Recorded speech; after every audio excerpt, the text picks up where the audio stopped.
আমরা সকাল থেকে এখন পর্যন্ত কথা বলে যে যুদ্ধ করছি, যুদ্ধের মতো একটা জিনিস। একটা ভুয়া মামলায় ফাঁসানো হয়, তারই পরিপ্রেক্ষিতে এটা দেশব্যাপী একটা নারীকে কিভাবে চরিত্র হনন করা হয় তা আমরা মিডিয়াতে দেখতে পাইছি, যে বিভিন্ন বইফুর মিডিয়াতে হলুদ সাংবাদিকরা সেটা দিয়েছে। এই ভাষায় প্রকাশ করার মতো না, আসলে হচ্ছে আমরা সকাল থেকে এখন পর্যন্ত প্রচুর মানে এক কথায় বলে যে যুদ্ধ করছি, যুদ্ধের মতো একটা জিনিস, যুদ্ধ করছি, প্রচুর হচ্ছে চেষ্টা করছি, এখন আমরা সফল হয়েছি। এই মানে আনন্দ, এটা কেমন আনন্দ বলতে পারবো না, মানে বোঝানোর মতো না কেমন আনন্দ। এখনো আসবে, জামিন মঞ্জুর হয়েছে, আমরা সে অপেক্ষা আছি।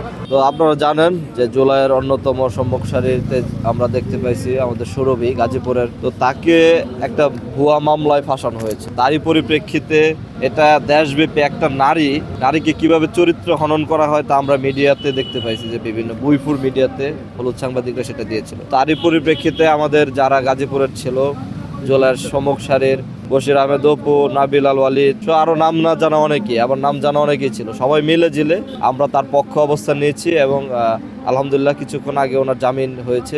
তো আমরা আজকে গাজীপুরে এখান থেকে স্পষ্টভাবে জানাতে চাই যে আসলে জুলাই যোদ্ধাদেরকে আমরা হারিয়ে যেতে দিব না। প্রত্যেকটা জুলাই যোদ্ধাদের পাশে আমরা ছিলাম, আছি, থাকবো ইনশাআল্লাহ।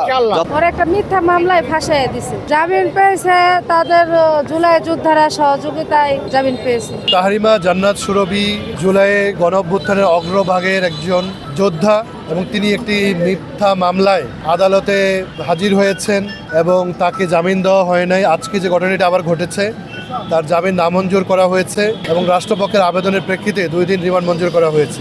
তিনি প্রায় 12 দিন যাবৎ কাস্টডিতে আছেন। এই ধরনের ঠুনকু মিথ্যা বানোয়াট মামলায় একজন নারী হিসেবে আপনারা জানেন যে আইনে নারীদের একটা প্রিভিলেজ রয়েছে জামিনের ক্ষেত্রে।